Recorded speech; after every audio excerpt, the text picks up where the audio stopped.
Hi everyone, 'tis the season to copy your course content. I know a lot of us at this time of year are interested in copying either an entire course from a previous semester into a brand new blank slate class, and you are also at the point where you might want to make some major changes, but you want to keep some of the components of a class that you've previously taught.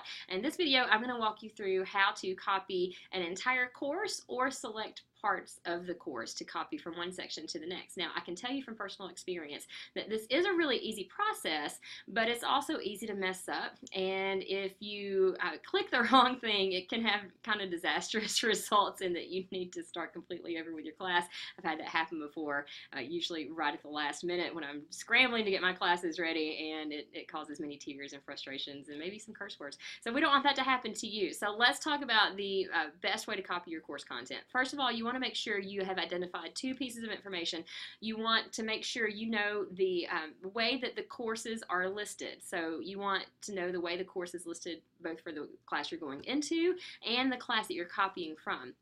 So for me, I am interested today in copying over this COM 4424 class that is a brand new online class that I created, and I'll be teaching it in the spring for the first time. So if I click on this link here, you can see this is my fully developed, beautiful course that I worked so hard on. Even got a nice little widget graphic there. Super excited about that. Hopefully it will motivate students to learn.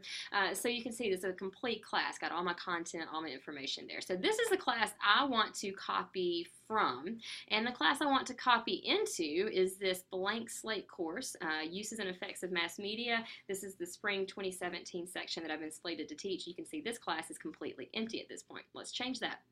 So you want to first be in the class that you are copying into. So that's this class for me. You go to the Course Admin tab, and from there you scroll down to Import, Export, Copy Components.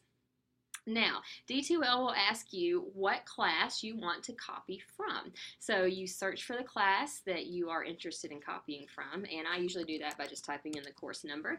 So you can see I've actually taught this class quite a bit over the past couple of years, so it will pull up every section. If you wanted to be absolutely sure you're pulling from the correct section, just do some copy and paste action back on your home page, copy and paste the exact way it's listed in D2L and paste that there, and you'll know you're pulling up the right class. For me, what I look for is either the semester, so I might want to copy from a previous semester's course, and I know the semester that I taught it, and that's the section I want to copy into. Today is pretty easy because I know that the course I'm copying from is this online class, and I can tell that this is the right section because I haven't taught the online version yet. This is basically was a shell that the Distance Learning Center created for me to build the class, so this is the class I want to copy from. So check that box there, and then you click Add Selected. Now, at this point, this is a very crucial decision point that you really have to think carefully about, and D2L is kind of misleading in this area. The default for D2L at this point is to say copy the entire course over. Now, for some of you, that's exactly what you want to do, especially if you're teaching an online class that's been QM approved. That's what you should do. Copy everything over and then edit minor changes as needed. But my experience here in the School of Communication and Media is that usually when we copy over a course from one semester to the next, we have lots of things we want to change, either that didn't work the first time, or we want to change our quizzes or assignments, or there are just changes that we make from one semester to the next. So my experience is that most of us actually need this Select Components box. So if you click Copy All Components, it just takes you to a screen where it says it's copying everything over, and it goes really quickly, and once you get it started, it's kind of hard to stop it, and if you realize you've messed up, it's going to take some manual clicking and deleting. So we want to today, let's say I want to just select a few components. Here is the screen where you can choose which components of the course you want to copy over. Let's say I only want to copy over the rubrics. So let's say I know that I'm going to keep my rubrics the same and my assignments the same. So where's assignments? Let's say that I want to just keep those the same. That's all you could check if you wanted. You can also opt to copy the entire list of assignments, or you can select individual to copy. I'm going to, just for purposes of demonstration, assume that I'm just copying over assignments and rubrics, so I'll select those individual items to copy. Of course, if you click Copy All Items, it just copies over all of the rubrics. All right, so we'll continue there. Again, very careful clicking and making sure you are not multitasking during this step so you don't mess it up. And here is where you can expand. Let's just click Expand All, and No, okay, sorry. I was looking at the wrong thing. See, multitasking is really kind of misleading. Here, I'm just in the rubrics area. So if I wanted to only include the rubric for my annotated bibliography, let's say I want to change the online participation rubric, then I just click that one. And then with my assignment submission folders, here I click expand all, and we've got all of the assignments that I've previously designed. I can choose just one or two of those. I can choose all of them. So that is exactly how you would pick and choose what components you want to copy if you don't want to copy an entire class.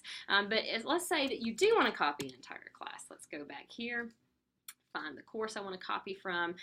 Here I can choose to just copy all components, and when I click that, as you can see, it automatically goes to a processing screen, and at this point it is copying everything over. Let's check back in a few minutes and see if our course actually gets copied over.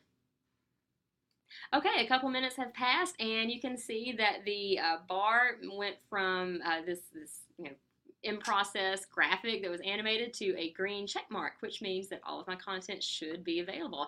Let's check and see. Click on View Content. And just like that, let's go to my course home. Look at that. The course has successfully copied over. Now at this point, it's always a good idea to go through and click on everything just to make sure everything really did copy over the way you wanted it to. Check your release conditions. Definitely check the dates because the dates are going to import if you had a due date, for example, on your assignments, it's going to import that over too. So there will still be some updating that you need to do, and it is a little bit time consuming, but this is way better than copying over each individual piece of content. The copying over process really doesn't take that long. What you'll need to work on and spend your time on as the semester draws near is updating those tiny details, like making sure the syllabus information is correct, changing around your due dates list if you have one, changing around your daily schedule, that sort of thing are the things that you want to make sure you're spending your time on before the semester starts. All right, that is my hopefully helpful guide to copying over course content. If you ever have any questions about it, please feel free to let me know. Best of luck to you, and good luck with your classes next semester.